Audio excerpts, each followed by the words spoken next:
Greetings, fellow citizen scientists. This is Jen coming at you with video number 2 on the Citizen Science Alliance channel. I'm sorry, this is not going to be about the Mount St. Helens impact prior to the eruption. That video will come, but as I was putting it together, I realized that it's not going to make a lot of sense to people until I first explain a few other things. And so I started putting an explanation video together. And as I was looking through all of my photographs and videos that I've taken throughout this learning experience, it occurred to me how much work this really has been. In my first video, I said that this information was given to me and now I get to share it with the world. And that's really not how it happened at all. I think I felt that way. I think it was so fun and fascinating that it didn't feel like work. But looking back now on all of the material that I've collected throughout this journey, it became very clear to me that I have put an enormous amount of time, energy, and resources into acquiring this knowledge that I am going to share. I also want to apologize for my attitude in the first video, which was very know-it-all like, and that's exactly the kind of hubris that I'm trying to work against. I will say that please understand that I am very, very excited to be able to make a scientific contribution because I am just a layperson and I have no formal education in any of the subjects in which I'm speaking. So, but, you know, one of my favorite people from history is Jane Goodall, for the simple fact that she changed the world. You know, her beginner's mind is what allowed her to make some of the most amazing discoveries that an educated scientist would not have done, because that's just not how they do things. So they would not have made the discoveries. Anyone trained properly would not have made the discoveries that she did. She had to build her own framework, and she did an amazing job at that. So that's kind of where I'm coming at this with. And there's so much to share with you. I entered a cycle of discovery that led to fascinating research, that led to another discovery, to more fascinating research. So I really need to take you on that journey with me. I did document my findings as I was making them. So as I was making these discoveries, so it'll be easy to share all of that with you. But we do need to take a detour through there first before I can post more about my theories. So I have several of them now, and I'm hoping that other people can help unlock these answers. So let me start with the object that started the whole thing, that started me on this journey, because I was not even interested in any of this stuff before.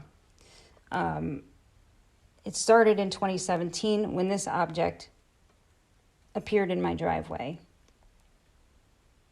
I didn't know what it was. At the time, I thought it was a piece of my car that had broken off from underneath and rolled into a little low point of my driveway, which I will show you. I'll give you the grand tour. I don't live in this house anymore. This is where I was living at the time, though. And 2 cars can fit side by side in this driveway. I'm standing, obviously, in the right-hand side spot. And just over Harley's hip here, you can see this little dent in the driveway, and you can see that it's oblong. It's oblong just like the shape of the object. This is where I picked it up from. And so I know it happened in 2017 because this photograph was taken in January of 2018, as you can see at the top. So I'll explain. My car was parked in the left-hand spot. I was driving my daughter's car. I can't remember where we were coming from, but we pulled into the driveway and parked basically where I'm standing to take this picture. I got out of the driver's side door, and I had to walk around the motorcycle to get to the door, which took me right past this spot. And so I saw it almost immediately as I got out of the car. And I thought it was a piece of my car that was parked in the left spot. So I picked it up and brought it into the house, hoping I could find a part number or hoping that it could give me some clue as to what part I now needed to purchase for my car. It looked greasy, but right away, after I brought it in, I realized it wasn't greasy, it wasn't dirty, it didn't get my hands dirty, it just looked dirty, but there was no actual dirt or grease or grime on it. That told me that it probably wasn't something from under my car, because anything that came out from under my car would be somewhat filthy. Because my car is very old. It's a 2000 town car, so there's plenty of dirt on the undercarriage and all of the parts underneath. And so I kind of knew just from that it wasn't a piece of my car. At that point, I should have chucked it into the woods. I actually had like a mental argument with myself over why can't I throw this thing away? Why do I have to know what it is before I throw it out?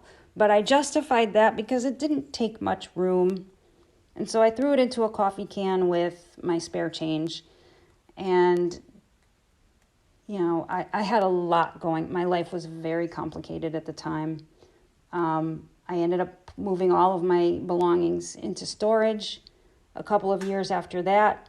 And my stuff stayed in storage for a couple more years. And it wasn't until December of last year, 2021, that I was reunited with my belongings, and I found this. This was one of the main things that I was interested in getting out of my storage unit. I had thought about it many times because it's such an enigmatic object. Who made it? Where did it come from? I assumed it was man-made. It wasn't until December last year that I started really researching what could it be. And I looked high and low on the net, and this was the only thing. This was the only thing that was somewhat similar. And it's a bead made out of meteoric iron that was found in some crypt in Egypt. And it even has a similar seam along it. Let me see if I can show you the seam.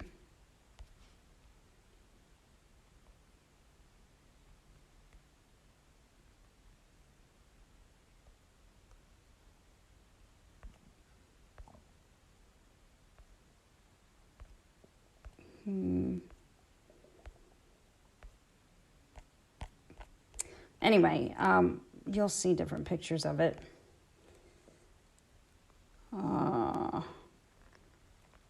But yeah, upon reading about meteoric iron, that was the first time I realized that, that was the first I knew that meteorites could be made out of solid iron. I had heard of iron meteorites, but I just thought that they were rocks with iron content.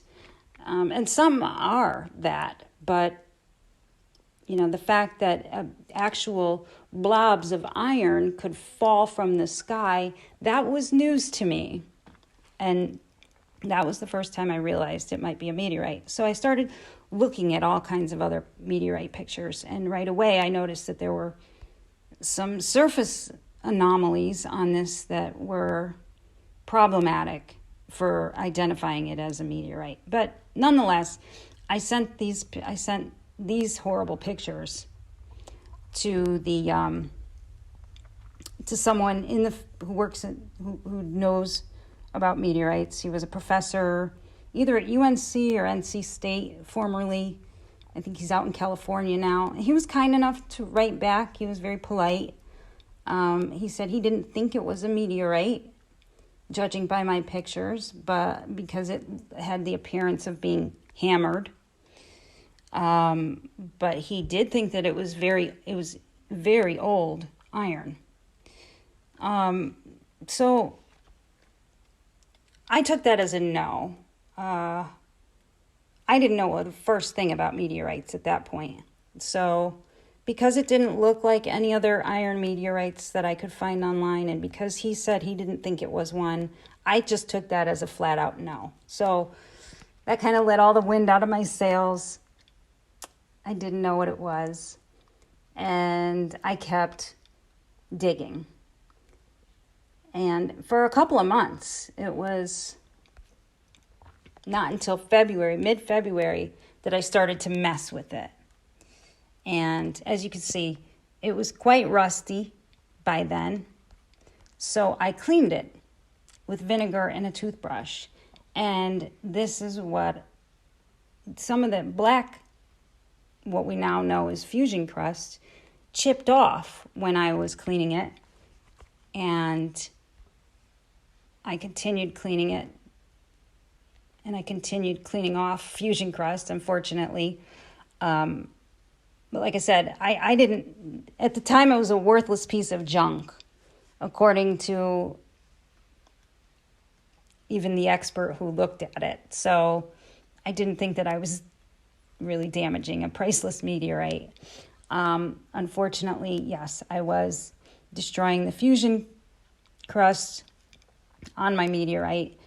But if I had never done that, I probably would never have identified it as a meteorite, because it became clear that this is real shiny metal underneath. Shiny, shiny metal. And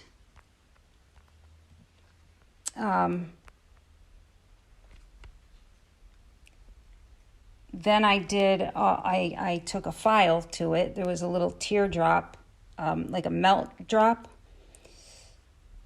on the reverse side that I filed into with a nail file. This is a great photo of the fusion crust. You can see some detail in there. But this actually reminded me of the Widmanstatten pattern of etched meteorites. I don't know if that's what we're looking at, because I thought you could only get that with etching. This is just filed flat, and I got that pattern. But that was really exciting. And these are all the home tests that they tell you to do. I was living in an apartment at the time. I couldn't cut it open. I didn't have access to workspace or, tools to do that. And I didn't have the money to send it out to be tested. But I sent an email with these better pictures and, showing the metal underneath and everything to the North Carolina Science Museum, the curator of the meteorite collection. And I made her an offer. I said, hey, this is the Raleigh meteorite. If you test it for me, I will donate half of it to the museum. And she responded back that it was a terrestrial rock, which I had done enough research by then to know that her reply was a canned answer, that it was laughable. You don't find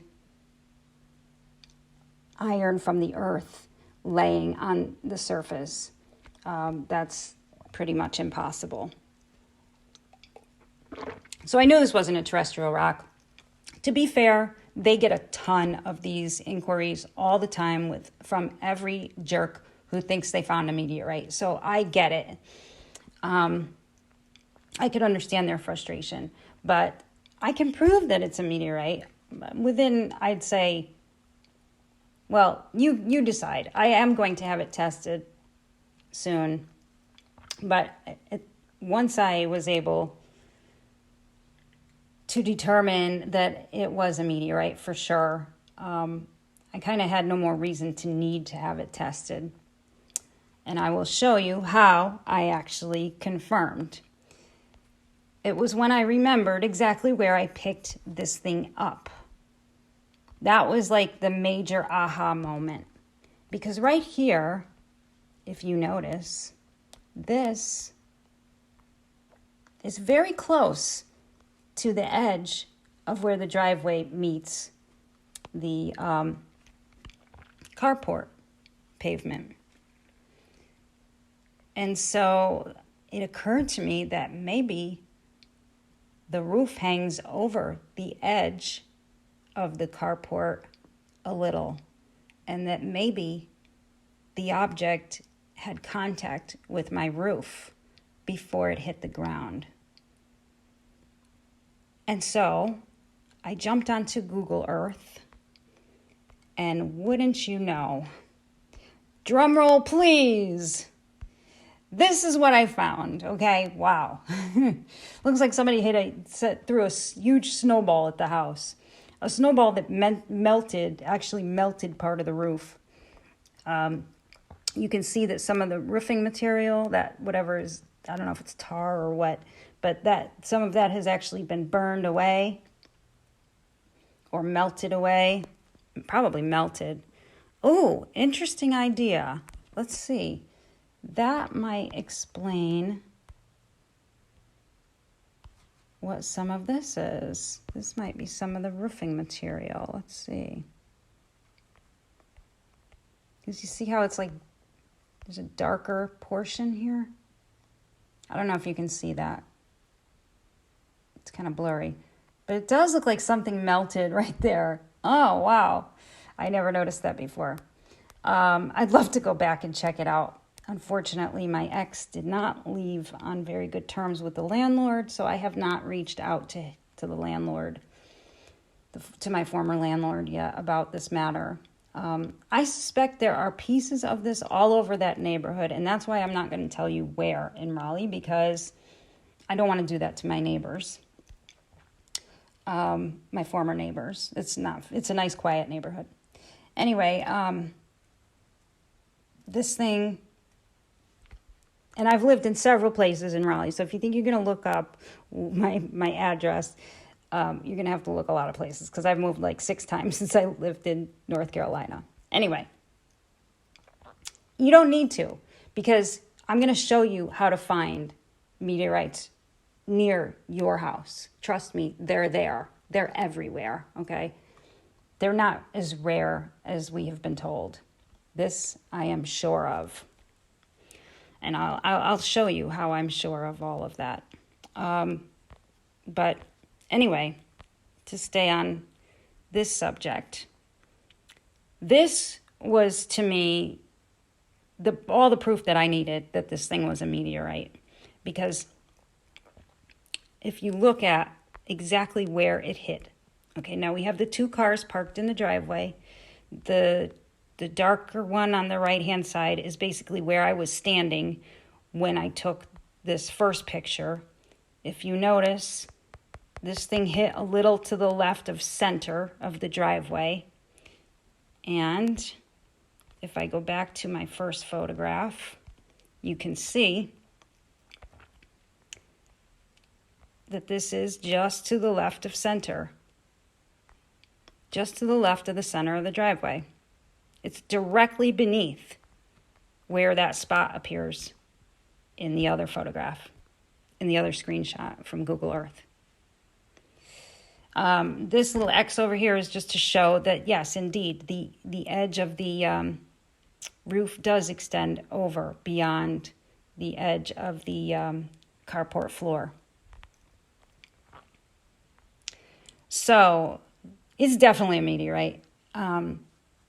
Then I wanted to see if there was anything else that I could learn from about it, like which way it was moving. I wanted to maybe match it up to something, to any kind of records that might be available about bolides.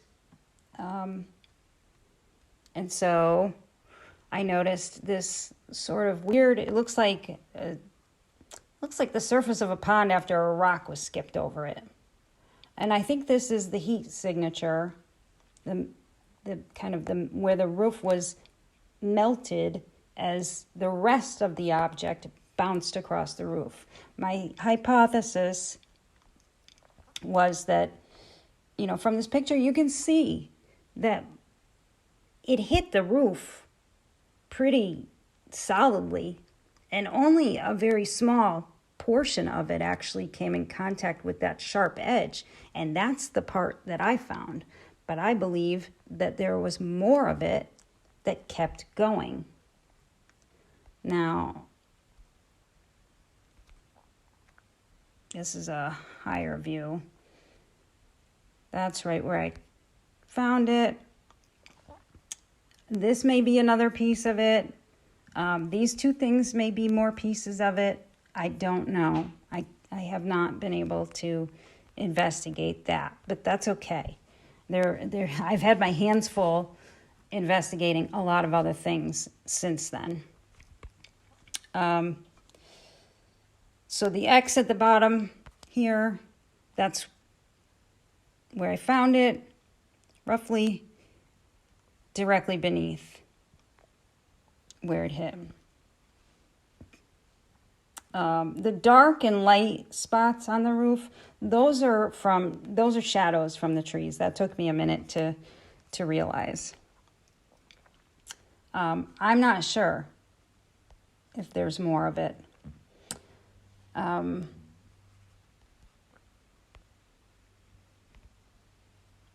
But it's sure, I think there is. I believe there's a lot more of it, and I think it's all over that neighborhood. So the next thing, once I determined that I thought I knew the direction of travel, I backed out a little more to see if maybe there was any kind of indication. This house was sitting on a number of acres of wooded acres, and it was surrounded by a lot of trees. So I was hoping there was some kind of sign in the tree canopy above. And sure enough, a nice little coincidence that I found, this little half moon chunk taken out of the trees that lines up not only perfectly with the point of impact, but also with the direction of travel that I had hypothesized. And so then I felt like I was really onto something. And the next thing I noticed were these lines. Do you see this like channel coming out from the circle? There's like a channel in the treetops. Okay. That we're going to cover on the next video. This is just to give you a taste of how much fun this is. Okay, I hope you enjoyed it, and come back to see what the lines were about. All right, talk to you soon.